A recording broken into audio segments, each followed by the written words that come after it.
ਸਤਨਾਮ ਸ੍ਰੀ ਵਾਹਿਗੁਰੂ ਜੀ। ਤੀਰਥ ਤਪ ਦਇਆ ਦਤ ਦਾਨ, ਜੇ ਕੋ ਪਾਵੈ ਤਿਲ ਕਾ ਮਾਨ।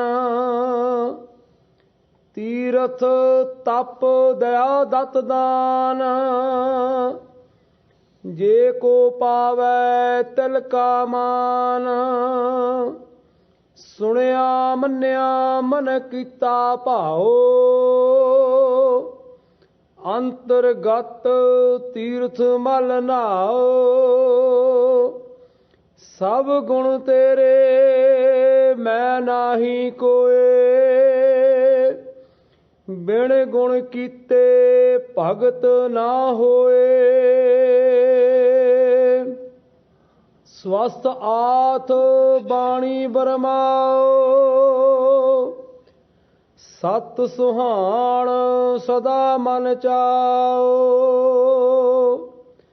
ਕਵਣ ਸੁਵੇਲਾ ਵਖਤ ਕਵਣ, ਕਵਣ ਥਿਤ ਕਵਣ ਵਾਰ। ਕਵਣ ਸੇ ਰੁੱਤੀ ਮਾਹੋ ਕਵਣ, ਜਿਤ ਹੋਆ ਆਕਾਰ। ਵੇਲ ਨਾ ਪਾਈਆ ਪੰਡਤੀ, ਜੇ ਹੋਵੈ ਲੇਖ ਪੁਰਾਣ। ਵਕਤ ਨਾ ਪਾਇਓ ਕਾਦੀਆਂ, ਜੇ ਲਿਖਣ ਲੇਖ ਕੁਰਾਨ। ਥਿਤ ਵਾਰ ਨਾ ਜੋਗੀ ਜਾਣੈ, ਰੁੱਤ ਮਾਹੋ ਨਾ ਕੋਈ। ਜਾਂ ਕਰਤਾ ਸਿਰ ਠੀਕੋ ਸਾਜੇ, ਆਪੇ ਜਾਣੈ ਸੋਈ। ਕਿਵ ਕਾ ਰਾਖਾਂ ਕਿਵ ਸਾਲਾਈ, ਕਿਉ ਵਰਨੀ ਕਿਵ ਜਾਣਾ।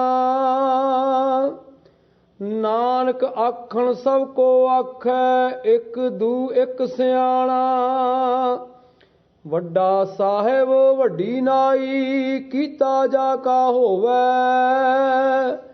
ਨਾਨਕ ਜੇ ਕੋ ਆਪੋ ਜਾਣੈ, ਅੱਗੇ ਗਿਆਨਾ ਸੋ ਹੈ।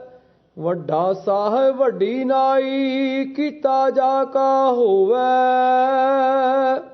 ਨਾਨਕ ਜੇ ਕੋ ਆਪੋ ਜਾਣੈ, ਅੱਗੇ ਗਿਆਨਾ ਸੋ ਹੈ। ਤੀਰਥ ਤਪ ਦਇਆ ਦਤ ਦਾਨ। ਵਾਹਿਗੁਰੂ ਜੀ ਕਾ ਖਾਲਸਾ, ਵਾਹਿਗੁਰੂ ਜੀ ਕੀ ਫਤਿਹ। ਪਰਮ ਸਤਿਕਾਰਯੋਗ ਸਤਿਗੁਰੂ ਮਹਾਰਾਜ ਦੀ ਸਾਜੀ ਨਵਾਜੀ ਹੋਈ ਗੁਰੂ ਖਾਲਸਾ ਸਤ ਸੰਗਤ ਜੀਓ, ਉਸ ਅਕਾਲ ਪੁਰਖ ਵਾਹਿਗੁਰੂ ਅੰਤਰਜਾਮੀ ਨੇ ਸਾਡੇ ਕਲਯੁਗੀ ਜੀਵਾਂ ਦੇ ਉਧਾਰ ਵਾਸਤੇ ਪਾਵਨ 10 ਗੁਰੂ ਸਰੂਪ ਧਾਰਨ ਕੀਤੇ ਅਤੇ ਹਮੇਸ਼ਾ ਲਈ ਸਰਬੱਤ ਜੀਵਾਂ ਦੀ ਕਲਿਆਣ ਵਾਸਤੇ ਪਾਵਨ ਅੰਮ੍ਰਿਤ ਰੂਪ ਇਲਾਹੀ ਬਾਣੀ ਉਚਾਰਨ ਕੀਤੀ। ਜਿਸ ਪਾਵਨ ਬਾਣੀ ਦੀ ਕਥਾ ਵਿਚਾਰ ਆਪ ਸੰਗਤਾਂ ਸਰਵਣ ਕਰ ਰਹੇ ਹੋ। ਗੁਰੂ ਘਰ ਦੇ ਵੇਦ ਬਿਆਸ ਭਾਈ ਸਾਹਿਬ ਭਾਈ ਗੁਰਦਾਸ ਜੀ ਨੇ ਇਸ ਗੁਰਬਾਣੀ ਦੇ ਸੰਬੰਧ ਵਿੱਚ ਇੱਕ ਬਹੁਤ ਸੁੰਦਰ ਸ਼ਾਨਦਾਰ ਕਵਿਤ ਲਿਖਿਆ ਹੈ। ਗੁਰਬਾਣੀ ਇੱਕ ਅਮੋਲਕ ਖਜ਼ਾਨਾ ਹੈ। ਕੋਈ ਦੁਨੀਆ ਦਾ ਐਸਾ ਪਦਾਰਥ ਨਹੀਂ ਜੋ ਇਸ ਖਜ਼ਾਨੇ ਦੇ ਵਿੱਚੋਂ ਨਾ ਪ੍ਰਾਪਤ ਹੋ ਸਕੇ। ਪਰ ਇੱਕ ਸ਼ਰਤ ਜ਼ਰੂਰ ਹੈ, ਜਿਸ ਗੁਰਸਿੱਖ ਮਾਈ ਭਾਈ ਨੇ ਇਸ ਖਜ਼ਾਨੇ ਦੇ ਨਾਲ ਸਾਂਝ ਪਾਉਣੀ ਹੋਵੇ ਤਾਂ ਉਸ ਨੂੰ ਇਸ ਖਜ਼ਾਨੇ ਦੇ ਵਿੱਚ ਜ਼ਰੂਰ ਨਿਗਾਹ ਮਾਰਨੀ ਚਾਹੀਦੀ ਹੈ। ਭਾਈ ਸਾਹਿਬ ਭਾਈ ਗੁਰਦਾਸ ਜੀ ਨੇ ਲਿਖਿਆ ਹੈ, ਜੈਸੇ ਤੋ ਸਕਲ ਨਿਧ ਪੂਰਨ ਸਮੁੰਦਰ ਵਿਖੈ, ਹੰਸ ਮਰ ਜੀਵਾ ਨੇ ਜੋ ਪ੍ਰਸਾਦ ਪਾਵਈ। ਜੈਸੇ ਪਰਬਤ ਮਦ ਹੀਰੇ ਮਾਣਕ ਪਰ ਸਿੱਧ, ਖਨ ਵਾਰਾ ਖਨ ਜਗ ਵਿਖੈ ਪ੍ਰਗਟਾਵਈ। ਜੈਸੇ ਬਣ ਵਿਖੇ ਮਲਿਆਗਰ ਸੋਂਦਾ ਕਪੂਰ, ਸੋਧ ਕੈ ਸੁਬਾਸੀ ਸੁਬਾਸ ਬੈਸਾਵਈ। ਤੈਸੇ ਗੁਰਬਾਣੀ ਵਿਖੇ ਸਕਲ ਪਦਾਰਥ ਹੈ, ਜੋਈ ਜੋਈ ਖੋਜੈ ਸੋਈ ਸੋਈ ਨਿਪ ਜਾਵਈ। ਰਤਨਾ ਰਤਨ ਪਦਾਰਥ ਬਹੁ ਸਾਗਰ ਭਰਿਆ ਰਾਮ, ਬਾਣੀ ਗੁਰਬਾਣੀ ਲਾਗੇ ਤਿਨ ਹੱਥ ਚੜਿਆ ਰਾਮ। ਭਾਈ ਸਾਹਿਬ ਭਾਈ ਗੁਰਦਾਸ ਜੀ ਨੇ 3 ਉਦਾਹਰਣਾਂ ਦਿੱਤੀਆਂ ਹਨ। ਜਿਵੇਂ ਸਮੁੰਦਰ ਦੇ ਵਿੱਚ ਬਹੁਤ ਹੀ ਕੀਮਤੀ ਵਸਤਾਂ ਹਨ, ਪਰ ਉਹਨਾਂ ਨੂੰ ਹਰ ਕੋਈ ਨਹੀਂ ਲੱਭ ਸਕਦਾ। ਹੰਸ ਤੇ ਮਰ ਜੀਵੜੇ ਉਹੀ ਸਾਗਰ ਦੇ ਵਿੱਚੋਂ ਹੀਰੇ ਮੋਤੀਆਂ ਨੂੰ ਪ੍ਰਾਪਤ ਕਰਦੇ ਹਨ। ਇਸੇ ਤਰ੍ਹਾਂ ਪਹਾੜਾਂ ਦੇ ਵਿੱਚ ਵੀ ਹੀਰੇ ਮੋਤੀ ਪਾਰਸ ਰਸੈਣਾ ਹੁੰਦੀਆਂ ਹਨ, ਪਰ ਉਹਨਾਂ ਨੂੰ ਵੀ ਹਰ ਕੋਈ ਨਹੀਂ ਲੱਭ ਸਕਦਾ। ਖਨ ਵਾਰਾ ਖਨ ਜਗ ਵਿਖੈ ਪ੍ਰਗਟਾਵਈ। ਖਨਵਾਰੇ ਲੋਕ ਉਹਨਾਂ ਪਹਾੜਾਂ ਦੀਆਂ ਖਾਣਾਂ ਦੇ ਵਿੱਚੋਂ ਕੀਮਤੀ ਵਸਤਾਂ ਲੱਭ ਕੇ ਸੰਸਾਰ ਦੇ ਵਿੱਚ ਪ੍ਰਗਟ ਕਰਦੇ ਹਨ। ਜੰਗਲ ਦੇ ਵਿੱਚ ਵੀ ਬੜੀਆਂ ਕੀਮਤੀ ਜੜੀਆਂ ਬੂਟੀਆਂ ਸੁਗੰਧੀਆਂ ਹੁੰਦੀਆਂ ਹਨ, ਪਰ ਉਹਨਾਂ ਨੂੰ ਵੀ ਹਰ ਕੋਈ ਨਹੀਂ ਲੱਭ ਸਕਦਾ। ਜੇ ਹੁਣ ਆਪਣਾ 52 ਚੰਦਨ ਹੀ ਲੱਭਣਾ ਹੋਵੇ, ਆਮ ਸਾਧਾਰਨ ਆਦਮੀ ਦੇ ਲਈ ਬਹੁਤ ਮੁਸ਼ਕਲ ਹੁੰਦੀ ਹੈ, ਪਰ ਸੁਬਾਸੀ ਲੋਕ ਉਹਨਾਂ ਸੁੰਦਰ ਸੁਗੰਧੀਆਂ ਨੂੰ ਕੀਮਤੀ ਵਸਤਾਂ ਨੂੰ ਲੱਭ ਕੇ ਸੰਸਾਰ ਦੇ ਵਿੱਚ ਸੁਗੰਧਿਤ ਕਰ ਦਿੰਦੇ ਹਨ। ਫਿਰ ਉਹਨਾਂ ਦਾ ਹਰ ਕਿਸੇ ਨੂੰ ਲਾਭ ਹਾਸਲ ਹੁੰਦਾ ਹੈ। 3 ਉਦਾਹਰਨਾਂ ਦੇਣ ਤੋਂ ਬਾਅਦ ਹੁਣ ਅੱਗੇ ਗੁਰਬਾਣੀ ਦੀ ਮਹਿਮਾ ਭਾਈ ਸਾਹਿਬ ਬਿਆਨ ਕਰਦੇ ਹਨ। ਤੈਸੇ ਗੁਰਬਾਣੀ ਵਿਖੇ ਸਕਲ ਪਦਾਰਥ ਹੈ, ਜੋਈ ਜੋਈ ਖੋਜੈ ਸੋਈ ਸੋਈ ਨਿਪ ਜਾਵਈ। ਇਸ ਗੁਰਬਾਣੀ ਦੇ ਸਾਗਰ ਦੇ ਵਿੱਚ ਹਰ ਇੱਕ ਵਸਤੂ ਹੈ। ਇਹਦੇ ਵਿੱਚ ਰਾਗ ਵੀ ਹੈ, ਕਾਵਿ ਵੀ ਹੈ, ਇਹਦੇ ਵਿੱਚ ਗਿਆਨ ਵੀ ਹੈ, ਵਿਗਿਆਨ ਵੀ ਹੈ, ਇਹਦੇ ਵਿੱਚ ਜਗ ਵੀ ਹੈ, ਯੋਗ ਵੀ ਹੈ, ਧਰਮ ਵੀ ਹੈ, ਕਰਮ ਵੀ ਹੈ, ਧਨ ਵੀ ਹੈ, ਧਰਮ ਵੀ ਹੈ। ਗੱਲ ਕੀ ਕੋਈ ਐਸੀ ਵਸਤੂ ਨਹੀਂ ਜੋ ਇੱਥੇ ਨਾ ਹੋਵੇ, ਕਿਉਂਕਿ ਸਤਿਗੁਰੂ ਦਾ ਇਹ ਫੈਸਲਾ ਹੈ, ਸਭ ਕਿਛ ਘਰ ਮੈਂ ਬਾਹਰ ਨਾਹੀਂ, ਬਾਹਰ ਟੋਲਾ ਸੋ ਪਰਮ ਭੁਲਾਹੀ। ਜੋ ਗੁਰੂ ਘਰ ਦੇ ਵਿੱਚੋਂ ਸਾਨੂੰ ਪ੍ਰਾਪਤ ਹੋ ਰਿਹਾ ਹੈ, ਉਹ ਹੋਰ ਕਿਧਰੇ ਵੀ ਸਾਨੂੰ ਮਿਲ ਨਹੀਂ ਸਕਦਾ। ਪਰ ਸਾਨੂੰ ਉਸ ਦੀ ਕਦਰੋ ਕੀਮਤ ਦਾ ਪਤਾ ਹੋਵੇ, ਜਾਂ ਸਾਨੂੰ ਉਸ ਬਾਰੇ ਕੁਝ ਨਾ ਕੁਝ ਗਿਆਨ ਜ਼ਰੂਰ ਹੋਣਾ ਚਾਹੀਦਾ ਹੈ। ਸਾਹਿਬ ਸਤਿਗੁਰੂ ਸੱਚੇ ਪਾਤਸ਼ਾਹ ਦੀ ਅੰਮ੍ਰਿਤ ਬਾਣੀ ਇੱਕ ਐਸਾ ਅਮੋਲਕ ਖਜ਼ਾਨਾ ਹੈ, ਜਿਵੇਂ ਜਿਵੇਂ ਆਪਾਂ ਇਸ ਦੀ ਖੋਜ ਕਰਦੇ ਹਾਂ, ਭਾਲ ਕਰਦੇ ਹਾਂ, ਉਹ ਕੀਮਤੀ ਵਸਤਾਂ ਇਹਦੇ ਵਿੱਚੋਂ ਲੱਭਦੀਆਂ ਜਾਂਦੀਆਂ ਹਨ। ਧੰਨ ਗੁਰੂ ਨਾਨਕ ਦੇਵ ਮਹਾਰਾਜ ਦੀ ਉਚਾਰਨ ਕੀਤੀ ਹੋਈ ਪਵਿੱਤਰ ਬਾਣੀ ਜਪਜੀ ਸਾਹਿਬ ਜੀ ਦੀ ਕਥਾ ਆਪ ਸੰਗਤਾਂ ਸਰਵਣ ਕਰ ਰਹੇ ਹੋ। 20 ਪੌੜੀਆਂ ਦੀ ਕਥਾ ਪਿੱਛੇ ਸੰਪੂਰਨ ਹੋਈ ਹੈ। 20 ਪੌੜੀਆਂ ਤੱਕ ਜਪਜੀ ਸਾਹਿਬ ਦਾ ਜੋ ਪਾਠ ਹੈ, ਇਸ ਨੂੰ ਪੂਰਵਾਰਧ ਭਾਗ ਵਿਦਵਾਨਾਂ ਨੇ ਲਿਖਿਆ ਹੈ। ਤੇ 20ਵੀਂ ਪੌੜੀ ਤੋਂ ਅੱਗੇ 21ਵੀਂ ਪੌੜੀ ਅੱਜ ਆਰੰਭ ਹੋ ਰਹੀ ਹੈ। ਇਹ ਸਮਝ ਲਓ ਜਪਜੀ ਸਾਹਿਬ ਜੀ ਦਾ ਉਤਰਾਰਧ ਭਾਗ ਅੱਜ ਆਰੰਭ ਹੋ ਰਿਹਾ ਹੈ। ਸੌਖੇ ਸ਼ਬਦਾਂ ਦੇ ਅੰਦਰ ਇਹ ਸਮਝ ਲਓ ਜਪਜੀ ਸਾਹਿਬ ਬਾਣੀ ਦਾ ਮੱਧ ਲੱਗ ਚੁੱਕਿਆ ਹੈ ਤੇ ਹੁਣ ਅਗਲੀ ਬਾਣੀ ਆਰੰਭ ਹੋ ਰਹੀ ਹੈ।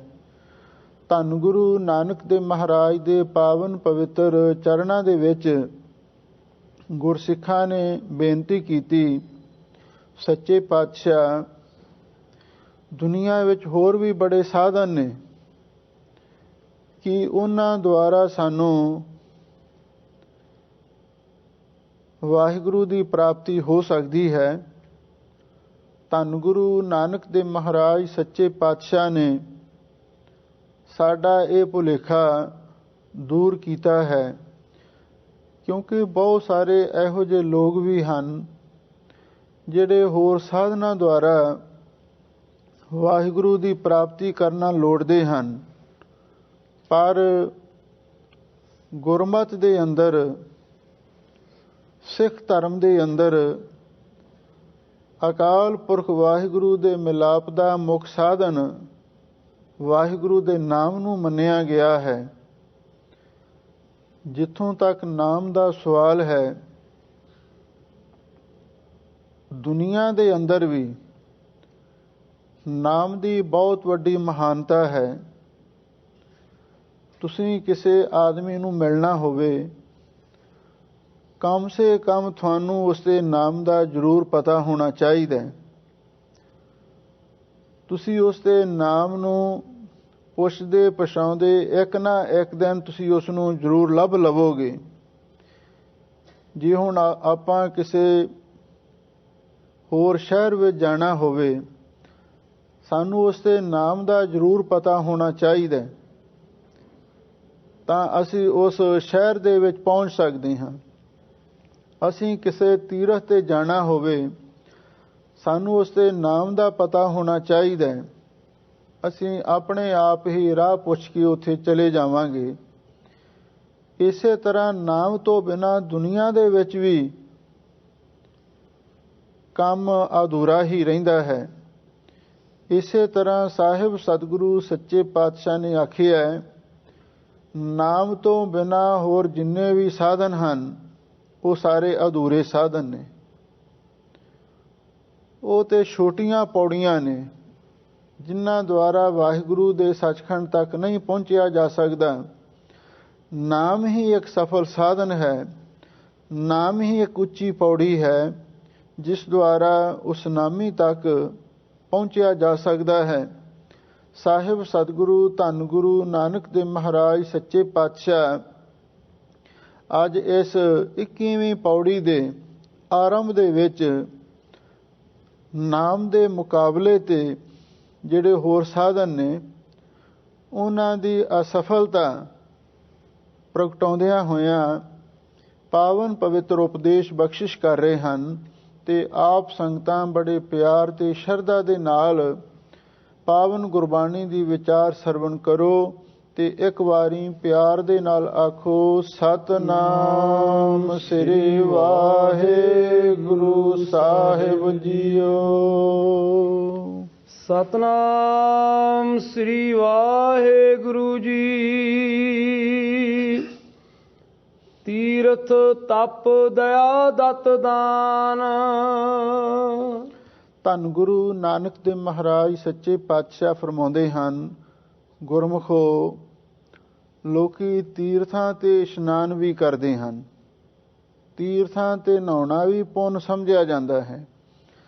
ਆਮ ਲੋਕਾਂ ਦਾ ਇਹ ਖਿਆਲ ਹੈ ਤੀਰਥਾਂ ਤੇ ਨਹਾ ਕੇ ਪਾਪ ਲੈ ਜਾਂਦੇ ਨੇ, ਪਰ ਯਾਦ ਰੱਖੋ ਗੁਰਬਾਣੀ ਨੇ ਸਭ ਤੋਂ ਵੱਡਾ ਤੀਰਥ ਨਾਮ ਨੂੰ ਮੰਨਿਆ। ਤੀਰਥ ਨਾਵਣ ਜਾਓ, ਤੀਰਥ ਨਾਮ ਹੈ। ਨਾਮ ਸਭ ਤੋਂ ਵੱਡਾ ਤੀਰਥ ਇਸ ਲਈ ਮੰਨਿਆ ਹੈ, ਜਿਹੜੇ ਪਾਪ ਤੀਰਥਾਂ ਤੇ ਨਹਾ ਕੇ ਵੀ ਨਹੀਂ ਉਤਰ ਸਕਦੇ ਤੇ ਵਾਹਿਗੁਰੂ ਦੇ ਨਾਮ ਦੇ ਨਾਲ ਉਹ ਵੀ ਪਾਪ ਲੈ ਜਾਂਦੇ ਹਨ। ਇਸੇ ਲਈ ਸਤਿਗੁਰੂ ਨੇ ਨਾਮ ਦੀ ਮਹਿਮਾ ਗੁਰਬਾਣੀ ਵਿੱਚ ਸਭ ਤੋਂ ਵਧੇਕ ਲਿਖੀ ਹੈ। ਹਜ਼ੂਰ ਦੇ ਬਚਨ ਹਨ, ਪਾਪ ਕਰਹਿ ਪੰਚਾਂ ਕੇ ਵਸਰੇ, ਤੀਰਥ ਨਾਏ ਕਹੈ ਸਭ ਉਤਰੇ, ਬਹੁਰ ਕਮਾਵੇ ਹੋਏ ਨਸੰਕ, ਜੰਪੁਰ ਬਾਂਧ ਖਰੇ ਕਾ ਲੰਕ। ਤੀਰਥਾਂ ਤੇ ਨਹਾ ਕੇ ਲੋਕੀ ਇੱਕ ਵਾਰੀ ਪਾਪ ਲਾਹ ਦਿੰਦੇ ਹਨ, ਫਿਰ ਉਹੀ ਪਾਪ ਕਰਦੇ ਨੇ ਤੇ ਫਿਰ ਉਹ ਅੱਗੇ ਜਾ ਕੇ ਨਰਕਾਂ ਦੇ ਵਿੱਚ ਪੈਂਦੇ ਨੇ। ਤੀਰਥ ਮੁਕਤੀ ਨਹੀਂ ਦੇ ਸਕਦੇ। ਇਸੇ ਲਈ ਸਤਿਗੁਰੂ ਮਹਾਰਾਜ ਨੇ ਇਹਨਾਂ ਤੀਰਥਾਂ ਦੇ ਮੁਕਾਬਲੇ ਤੇ ਸਾਨੂੰ ਨਾਮ ਦੇ ਨਾਲ ਜੋੜਿਆ। ਹੁਣ ਤੀਰਥਾਂ ਤੇ ਜਾਣ ਵਾਸਤੇ ਸਾਨੂੰ ਬਹੁਤ ਖਰਚ ਖੇਚਲ ਵੀ ਕਰਨੀ ਪੈਂਦੀ ਹੈ। ਹੁਣ ਆਪਾਂ ਇਥੋਂ ਕਿਸੇ ਤੀਰਥ ਤੇ ਜਾਣਾ ਹੋਵੇ, ਕਿੰਨਾ ਖਰਚ ਹੋ ਜਾਂਦਾ ਹੈ, ਕਿੰਨੀ ਖੇਚਲ ਹੋ ਜਾਂਦੀ ਹੈ। ਪਰ ਹਜ਼ੂਰ ਕਹਿੰਦੇ ਨਾਮ ਕਿਤੇ ਵੀ ਬੈਠ ਕੇ ਜਪ ਸਕਦੇ ਹੋ। 68 ਕਰੋੜ ਤੀਰਥ ਹਿੰਦੁਸਤਾਨ ਦੇ ਵਿੱਚ ਮੰਨੇ ਗਏ ਨੇ। ਹੁਣ 68 ਕਰੋੜ ਤੀਰਥ ਕਿੱਥੇ ਕਿੱਥੇ ਨੇ, ਕਿਸੇ ਨੂੰ ਕੁਝ ਪਤਾ ਨਹੀਂ ਲੱਗ ਸਕਦਾ। 68 ਕਰੋੜ ਤੀਰਥਾਂ ਦੇ ਵਿੱਚੋਂ 68 ਤੀਰਥ ਮੁੱਖ ਮੰਨੇ ਗਏ ਹਨ, ਜਿਨ੍ਹਾਂ ਦੀ ਗਿਣਤੀ ਧਰਮ ਗ੍ਰੰਥਾਂ ਦੇ ਵਿੱਚ ਲਿਖੀ ਮਿਲਦੀ ਹੈ। ਸਾਹਿਬ ਸਤਿਗੁਰੂ ਸੱਚੇ ਪਾਤਸ਼ਾਹ ਨੇ ਆਖਿਆ, ਉਹਨਾਂ 68 ਤੀਰਥਾਂ ਤੇ ਜਾਣਾ ਵੀ ਕੋਈ ਸੌਖਾ ਕੰਮ ਨਹੀਂ ਹੈ। ਗੁਰਸਿੱਖਾਂ ਨੂੰ ਕਿਧਰੇ ਜਾਣ ਦੀ ਲੋੜ ਹੀ ਨਾ ਰਵੇ। ਸਤਿਗੁਰੂ ਕਹਿੰਦੇ, ਗੁਰਸਿੱਖਾ ਕਿਤੇ ਵੀ ਬੈਠ ਕੇ ਵਾਹਿਗੁਰੂ ਦੇ ਨਾਮ ਦੇ ਨਾਲ ਜੁੜ ਤੇ ਤੇਰੇ ਸਾਰੇ ਪਾਪ ਕੱਟੇ ਜਾਣਗੇ। ਪਿੱਛੇ ਵੀ 20ਵੀਂ ਪੌੜੀ ਦੇ ਵਿੱਚ ਹਜ਼ੂਰ ਨੇ ਫਰਮਾਇਆ ਸੀ, ਭਰੀਐ ਮਤ ਪਾਪਾਂ ਕੈ ਸੰਗ, ਉਹ ਧੋਪੈ ਨਾਵੈ ਕੈ ਰੰਗ। ਜਿਹੜੀ ਸਾਡੀ ਮਤ ਨੂੰ, ਬੁੱਧੀ ਨੂੰ ਪਾਪਾਂ ਦੀ ਮੈਲ ਭਰੀ ਹੋਈ ਹੈ, ਉਹਨੂੰ ਕਿਸੇ ਵੀ ਤੀਰਥ ਦਾ ਪਾਣੀ, ਕਿਸੇ ਵੀ ਕਿਸਮ ਦਾ ਪਾਣੀ, ਕਿਸੇ ਵੀ ਕਿਸਮ ਦਾ ਸਾਬਣ, ਸਰਫ ਉਸ ਨੂੰ ਧੋ ਨਹੀਂ ਸਕਦਾ। ਕੇਵਲ ਨਾਮ ਦੇ ਰੰਗ ਨਾਲ ਹੀ ਉਸ ਨੂੰ ਧੋਤਾ ਜਾ ਸਕਦਾ ਹੈ। ਇਸੇ ਲਈ ਹਜ਼ੂਰ ਕਹਿੰਦੇ, ਭਾਈ ਤੀਰਥਾਂ ਤੇ ਇਸ਼ਨਾਨ ਕਰਨਾ, ਲੋਕੀ ਇਸ ਨੂੰ ਪੁੰਨ ਸਮਝਦੇ ਨੇ। ਦੂਸਰੇ ਨੰਬਰ ਤੇ ਸਤਿਗੁਰੂ ਨੇ ਲਿਖਿਆ ਹੈ ਤਪ। ਪਿੱਛੇ ਵੀ ਹਜ਼ੂਰ ਨੇ ਬਿਆਨ ਕੀਤਾ ਸੀ, ਅਸੰਖ ਜਪ, ਅਸੰਖ ਭਾਉ, ਅਸੰਖ ਪੂਜਾ, ਅਸੰਖ ਤਪ ਤਾਓ। ਅਣਗਿਣਤ ਪ੍ਰਕਾਰ ਦੇ ਤਪ ਨੇ। ਲੋਕੀ ਤਪ ਇਸ ਲਈ ਕਰਦੇ ਸਨ, ਕਹਿੰਦੇ ਨੇ ਤਪ ਦੇ ਨਾਲ ਸ਼ਕਤੀ ਪ੍ਰਾਪਤ ਹੁੰਦੀ ਹੈ। ਤੀਰਥ ਇਸ਼ਨਾਨ ਕਰਨ ਦੇ ਨਾਲ ਪਾਪ ਲੈਂਦੇ ਨੇ, ਇਸ ਲਈ ਲੋਕੀ ਤੀਰਥਾਂ ਤੇ ਜਾ ਕੇ ਨਹਾਉਂਦੇ ਸਨ। ਤਪ ਇਸ ਲਈ ਕਰਦੇ ਸਨ ਬਈ ਤਪ ਕਰਨ ਦੇ ਨਾਲ ਕਹਿੰਦੇ ਸ਼ਕਤੀ ਪ੍ਰਾਪਤ ਹੋ ਜਾਂਦੀ ਹੈ। ਪਰ ਯਾਦ ਰੱਖੋ, ਸਤਿਗੁਰੂ ਨੇ ਸਭ ਤੋਂ ਉੱਤਮ ਤਪ ਗੁਰੂ ਦੀ ਸੇਵਾ ਨੂੰ ਮੰਨਿਆ। ਸਭ ਤੋਂ ਵੱਡਾ ਤੀਰਥ ਨਾਮ ਨੂੰ ਮੰਨਿਆ ਤੇ ਸਭ ਤੋਂ ਵੱਡਾ ਤਪ ਗੁਰੂ ਦੀ ਸੇਵਾ ਨੂੰ ਮੰਨਿਆ। ਸਤਿਗੁਰੂ ਦੇ ਬਚਨ ਨੇ, ਗੁਰ ਸੇਵਾ ਤਪਾਂ ਸਿਰ ਤਪਸਾਰ। ਜਿੱਥੇ ਲੋਕੀ ਜਾ ਕੇ ਧੂਣੀਆਂ ਤਾਉਂਦੇ ਸਨ, ਸਤਿਗੁਰੂ ਕਹਿੰਦੇ ਨੇ ਲੰਗਰ ਦੇ ਵਿੱਚ ਤੁਸੀਂ ਪ੍ਰਸ਼ਾਦੇ ਬਣਾਓ, ਸਬਜ਼ੀ ਬਣਾਓ, ਕੀ ਲੋੜ ਹੈ ਧੂਣੀਆਂ ਸੇਕਣ ਦੀ। ਕਈ ਲੋਕ ਜਲ ਧਾਰੇ ਕਰਦੇ ਸਨ। ਸਤਿਗੁਰੂ ਕਹਿੰਦੇ ਨੇ ਗੁਰਸਿੱਖ ਅੰਮ੍ਰਿਤ ਵੇਲੇ ਉੱਠ ਕੇ ਇਸ਼ਨਾਨ ਕਰੇ, ਉਹਨੂੰ ਜਲ ਧਾਰੇ ਕਰਨ ਦੀ ਲੋੜ ਨਹੀਂ ਹੈ। ਕੋਈ ਪੁੱਠੇ ਲਟਕਦੇ ਸਨ। ਸਤਿਗੁਰੂ ਕਹਿੰਦੇ ਨੇ ਪੁੱਠਾ ਲਟਕਣ ਦੀ ਲੋੜ ਨਹੀਂ। ਗੁਰਸਿੱਖ ਅੰਮ੍ਰਿਤ ਵੇਲੇ ਉੱਠ ਕੇ ਇਸ਼ਨਾਨ ਕਰੇ ਤੇ ਉਸ ਤੋਂ ਬਾਅਦ ਚੌਂਕੜਾ ਮਾਰ ਕੇ ਬੈਠ ਜਾਵੇ, ਵਾਹਿਗੁਰੂ ਵਾਹਿਗੁਰੂ ਦਾ ਸਿਮਰਨ ਕਰੇ। ਇਸ ਲਈ ਇਸ ਤੋਂ ਵੱਡਾ ਹੋਰ ਕੋਈ ਤਪ ਨਹੀਂ। ਗੁਰੂ ਦੀ ਸੇਵਾ ਸਭ ਤੋਂ ਵੱਡਾ ਤਪ ਹੈ। ਦਇਆ ਤੀਸਰੇ ਨੰਬਰ ਤੇ ਸਤਿਗੁਰੂ ਕਹਿੰਦੇ ਨੇ ਦਇਆ। ਦਇਆ ਵੀ ਇੱਕ ਵੱਡਾ ਗੁਣ ਹੈ। ਪਿੱਛੇ ਵੀ ਸਤਿਗੁਰੂ ਨੇ ਫਰਮਾਇਆ ਸੀ, ਧੌਲ ਧਰਮ ਦਇਆ ਕਾ ਪੂਤ। ਧਰਮ ਰੂਪ ਧੌਲਾ ਦਇਆ ਦਾ ਪੁੱਤਰ ਹੈ। ਦਇਆ ਤੋਂ ਧਰਮ ਪੈਦਾ ਹੁੰਦਾ ਹੈ। ਪਰ ਇਹ ਦਇਆ ਜੈਨੀਆਂ ਵਾਲੀ ਨਹੀਂ, ਸਰੇਵੜਿਆਂ ਵਾਲੀ ਨਹੀਂ। ਜੈਨੀ ਲੋਕ ਤੀਰਥਾਂ ਤੇ ਨਹਾਉਣਾ ਵੀ, ਪਾਪ ਸਮਝਦੇ ਹਨ। ਸਰੀਰ ਦੀ ਪਵਿੱਤਰਤਾ ਰੱਖਣ ਦੇ ਲਈ ਇਸ਼ਨਾਨ ਕਰਨਾ ਵੀ ਜ਼ਰੂਰੀ ਹੈ, ਪਰ ਉਹ ਕਹਿੰਦੇ ਨਹੀਂ, ਇਹਦੇ ਨਾਲ ਪਾਪ ਹੁੰਦਾ ਹੈ, ਇਸ ਲਈ ਇਸ਼ਨਾਨ ਨਹੀਂ ਕਰਨਾ। ਤੇ ਫਿਰ ਝੂਠਾ ਅੰਨ ਖਾਂਦੇ ਨੇ, ਕਹਿੰਦੇ ਵੀ ਅੰਨ ਦੇ ਵਿੱਚ ਵੀ, ਅੰਨ ਦੇ ਦਾਣਿਆਂ ਵਿੱਚ ਵੀ ਜੀਵ ਹੁੰਦੇ ਨੇ, ਕਿਉਂਕਿ ਸਤਿਗੁਰੂ ਨੇ ਤਾਂ ਪਹਿਲਾਂ ਹੀ ਲਿਖ ਦਿੱਤਾ ਹੈ, ਜੇ ਤੇ ਦਾਣੇ ਅੰਨ ਕੇ ਜੀਆਂ ਬਾਝ ਨਾ ਕੋਈ। ਉਹ ਕਹਿੰਦੇ ਸੁੱਚਾ ਅੰਨ ਵੀ ਨਹੀਂ ਖਾਣਾ। ਤੇ ਫਿਰ ਉਹਨਾਂ ਦੀ ਦਇਆ, ਜੇ ਮਹਾਵੀਰ ਦੇ ਪਾਸੋਂ ਕੀੜੀ ਮਰ ਗਈ ਤੇ ਸਾਰੀ ਰਾਤ ਹੀ ਬੈਠਾ ਰੋਂਦਾ ਰਿਹਾ, ਸਤਿਗੁਰੂ ਕਹਿੰਦੇ ਇਹੋ ਜੀ ਦਇਆ ਨਹੀਂ। ਦਇਆ ਉਹ ਕਰੋ ਜਿਸ ਦੇ ਨਾਲ ਕਿਸੇ ਦਾ ਦੁੱਖ ਦੂਰ ਕੀਤਾ ਜਾ ਸਕੇ। ਜਿਵੇਂ ਬੀਬੀ ਰਾਹਿਬਾ ਨੇ, ਕੁੱਤੀ ਦੇ ਬੱਚੇ ਪਿਆਸੇ ਸਨ ਤੇ ਉਹਨਾਂ ਨੂੰ ਜਲ ਛਕਾਇਆ। ਮੱਕੇ ਦਾ ਹਜ ਕਰਨ ਵਾਸਤੇ ਜਾ ਰਹੀ ਸੀ। ਮੱਕੇ ਨੂੰ ਮੁਸਲਮਾਨਾਂ ਨੇ ਖੁਦਾ ਦਾ ਘਰ, ਰੱਬ ਦਾ ਘਰ ਮੰਨਿਆ ਹੋਇਆ ਹੈ, ਪਰ ਜਦੋਂ ਉਸਨੇ ਕੁੱਤੀ ਦੇ ਬੱਚਿਆਂ ਨੂੰ ਪਾਣੀ ਪਿਆਇਆ ਤੇ ਉਸਨੂੰ ਉਹਨਾਂ ਦੇ ਵਿੱਚ ਵੀ ਖੁਦਾ ਨਜ਼ਰ ਆਇਆ। ਇਤਿਹਾਸਕਾਰਾਂ ਨੇ ਲਿਖਿਆ ਹੈ, ਜਿਸ ਦਿਨ ਬੀਬੀ ਰਾਹਿਬਾ ਨੇ ਕੁੱਤੀ ਦੇ ਬੱਚਿਆਂ ਨੂੰ ਪਾਣੀ ਪਿਆਇਆ ਤੇ ਜਿਹੜਾ ਰੱਬ ਦਾ ਘਰ ਮੱਕਾ ਸੀ, 60 ਕੋਹ ਚੱਲ ਕੇ ਉਸ ਦੇ ਪਾਸ ਗਿਆ। ਇਹ ਕੋਈ ਅਤਕਥਨੀ ਨਹੀਂ। ਇਤਿਹਾਸਕਾਰਾਂ ਨੇ ਲਿਖਿਆ ਹੈ, ਸਿਰ ਕੀ ਸ਼ੋਭਾ ਦੂਰ ਕਰ ਚੀਨਿਓ ਆਤਮ ਰਾਮ, 60 ਕੋਸ ਮੱਕਾ ਮਿਲਿਓ ਦੇਖ ਦਇਆ ਕੇ ਕਾਮ। ਇਹ ਦਇਆ ਇਹੋ ਜਿਹੀ ਚਾਹੀਦੀ ਹੈ। ਦੂਸਰੇ ਪਾਸੇ ਕਿਸੇ ਮਜ਼ਲੂਮ ਤੇ, ਕਿਸੇ ਅਬਲਾ ਤੇ, ਕਿਸੇ ਬੱਚੇ ਤੇ, ਕਿਸੇ ਬਿਰਧ ਤੇ ਕੋਈ ਜੁਰਮਾਨਾ ਵਾਰ ਕਰ ਰਿਹਾ ਹੈ ਔਰ ਉਸ ਨੂੰ ਰੋਕਣਾ, ਇਹ ਵੀ ਇੱਕ ਦਇਆ ਹੈ। ਜਦੋਂ ਆਪਾਂ ਸਿੱਖ ਇਤਿਹਾਸ ਪੜ੍ਹਦੇ ਹਾਂ, ਬਹੁਤ ਸਾਰੇ ਜੁਰਮਾਨੇ ਲੋਕ ਵਿਦੇਸ਼ਾਂ ਤੋਂ ਹਮਲਾਵਰ ਹੋ ਕੇ ਆਉਂਦੇ, ਹਿੰਦੁਸਤਾਨ ਦੀ ਇੱਜ਼ਤ ਬਹੁ ਬੇਟੀਆਂ ਨੂੰ, ਛੋਟੀ ਉਮਰ ਦੇ ਬੱਚਿਆਂ ਨੂੰ ਭੇਡਾਂ ਦੇ ਇੱਜੜ ਵਾਂਗ ਬੰਨ੍ਹ ਕੇ ਅੱਗੇ ਤੋਰ ਕੇ ਲੈ ਜਾਂਦੇ। ਪਰ ਜਦੋਂ ਗੁਰੂ ਦੇ ਸਿੰਘਾਂ ਨੂੰ ਪਤਾ ਲੱਗਦਾ, ਸਕਤਾ ਸਿੰਘੋਂ ਮਾਰੇ ਪੈ ਵਗੈ ਖਸਮੈ ਸਾ ਪੁਰਸਾਈ, ਤੇ ਸਿੰਘਾਂ ਨੇ ਹਮਲੇ ਕਰ ਕਰਕੇ ਬਹੁ ਬੇਟੀਆਂ ਨੂੰ ਛਡਾਉਣਾ ਤੇ ਉਹਨਾਂ ਦੇ ਘਰੋਂ ਘਰੀ ਪਹੁੰਚਾਉਣਾ, ਇਹ ਇੱਕ ਬਹੁਤ ਵੱਡਾ ਦਇਆ ਦਾ ਪਰਉਪਕਾਰ ਦਾ ਕੰਮ ਸੀ। ਨਿਰਾ ਜੀਵਾਂ ਨੂੰ ਨਾ ਮਾਰਨਾ ਹੀ ਦਇਆ ਨਹੀਂ ਹੈ, ਬਲਕਿ ਕਿਸੇ ਗਰੀਬ ਦੀ, ਮਜ਼ਲੂਮ ਦੀ ਰੱਖਿਆ ਕਰਨੀ ਸਿੱਖ ਧਰਮ ਦੇ ਵਿੱਚ ਵੀ ਦਇਆ ਦਾ ਸਿਧਾਂਤ ਹੈ। ਹਜ਼ੂਰ ਕਹਿੰਦੇ ਨੇ, ਜਿਹੜੇ ਲੋਕ ਤੀਰਥਾਂ ਤੇ ਨਹਾਉਣਾ, ਤਪ ਕਰਨਾ, ਦਇਆ ਕਰਨੀ, ਇਸ ਨੂੰ ਧਰਮ ਮੰਨਦੇ ਨੇ। ਚੌਥੇ ਨੰਬਰ ਤੇ ਦਤ ਦਾਨ, ਗੁਰੂ ਮਹਾਰਾਜ ਨੇ ਸ਼ਬਦ ਵਰਤਿਆ। ਜਿਹੜਾ ਦਤ ਸ਼ਬਦ ਹੈ, ਇਹਦਾ ਸੰਪਰਦਾਇ ਦੇ ਵਿੱਚ ਮਹਾਂਪੁਰਖ ਅਰਥ ਕਰਦੇ ਸਨ ਇੰਦਰੀਆਂ ਦਾ ਦਮਨ ਕਰਨਾ। ਪੁਰਾਣੇ ਸਮੇਂ ਦੇ ਵਿੱਚ ਬਹੁਤ ਸਾਰੇ ਸਾਧੂ ਇੰਦਰੀਆਂ ਦਾ ਦਮਨ ਕਰਦੇ ਸਨ, ਭਾਵ ਆਪਣੀਆਂ ਇੰਦਰੀਆਂ ਦੀਆਂ ਵਾਸ਼ਨਾਵਾਂ ਨੂੰ ਦਬਾ ਕੇ ਰੱਖਣਾ, ਇਹਨੂੰ ਦਮਨ ਕਹਿੰਦੇ ਸਨ। ਔਰ ਇਸ ਦਾ ਵੀ ਬਹੁਤ ਵੱਡਾ ਮਹਾਤਮ ਮੰਨਿਆ ਜਾਂਦਾ ਸੀ।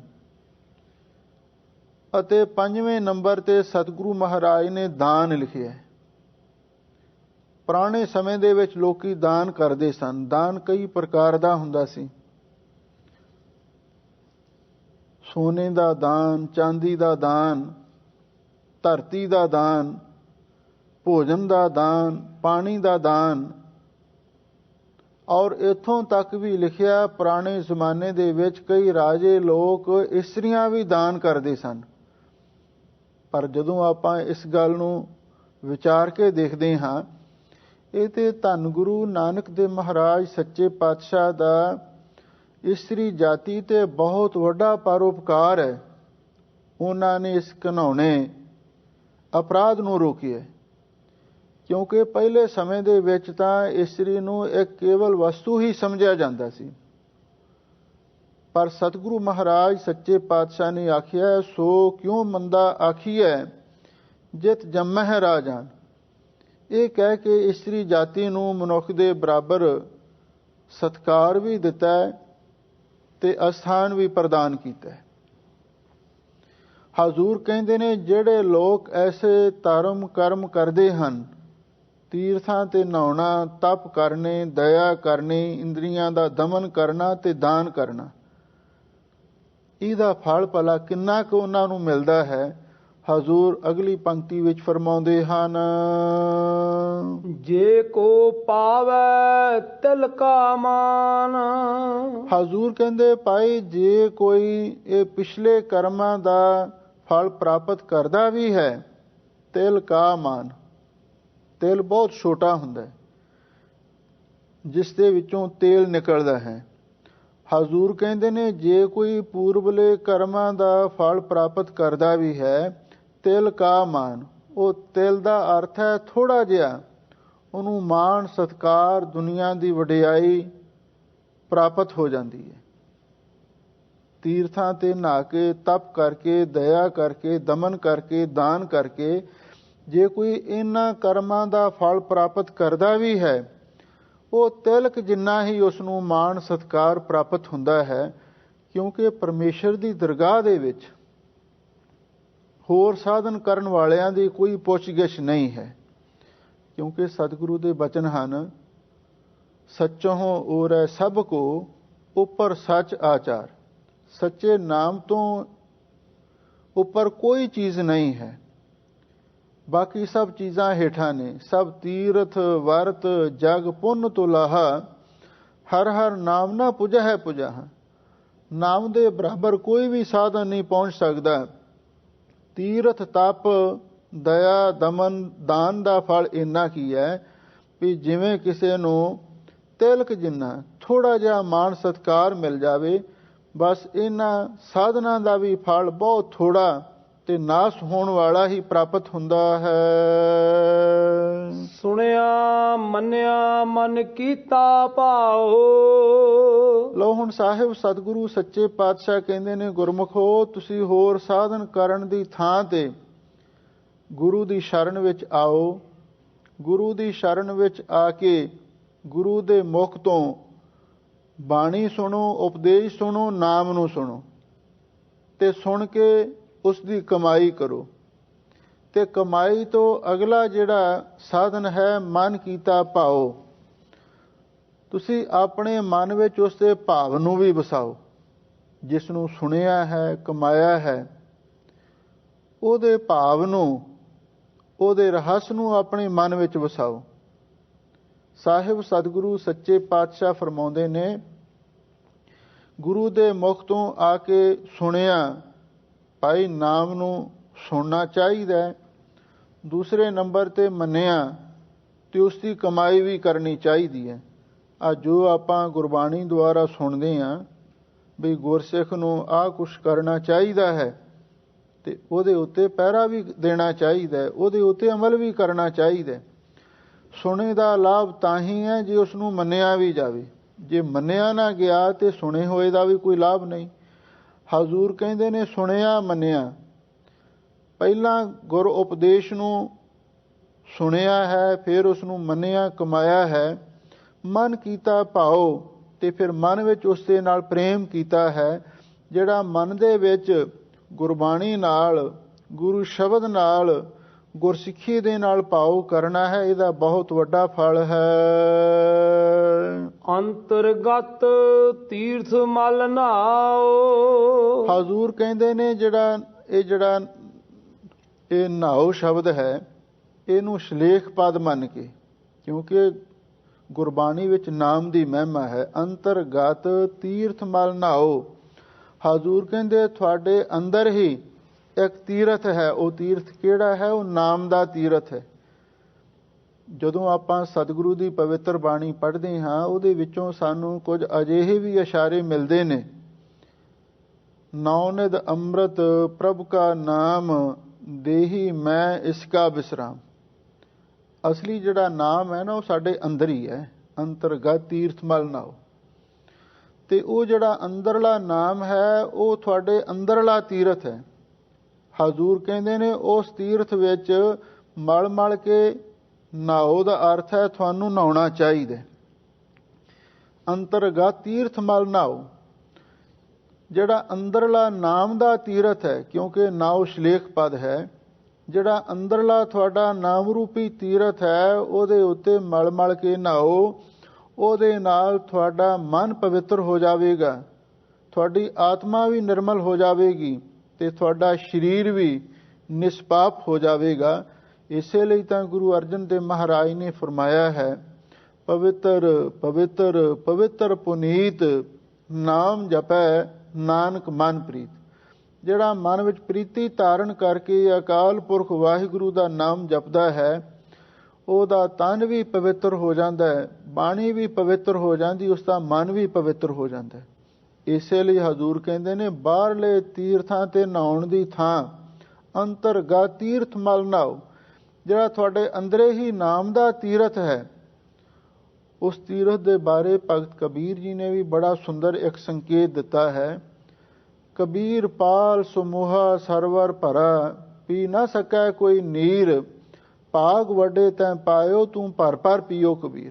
ये भी उस नाम दे तीर्थ वाल इशारा है। एक थां ते सतगुरु दे होर भी बड़े अमोलक बचन आउंदे ने।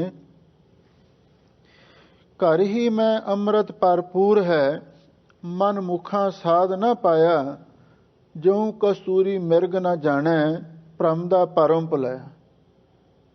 सतगुरु कहंदे ने अमृत घर दे विच ही है। वो अमृत किहड़ा है?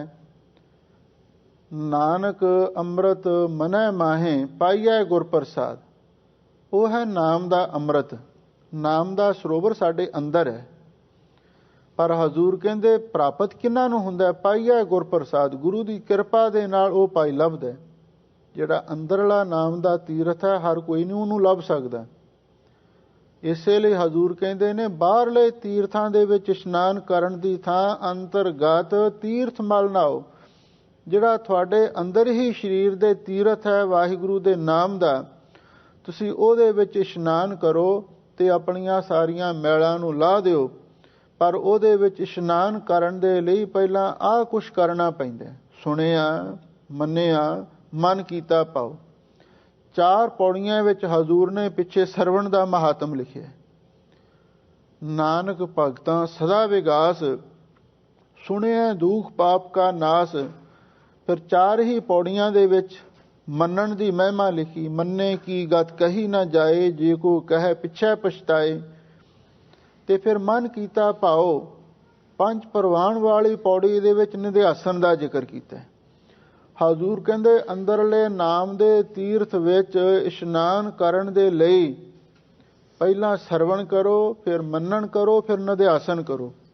अंतरगत तीर्थ मल नहाओ। फिर अंदरले नाम दे तीर्थ ते जाके तुसी इशनान करो ते मल मल के नहाओ, ताकि सारी थोड़ी मैल उतर जावे। क्योंकि नाम दे नाल ही सारी मैल दूर हो सकती है।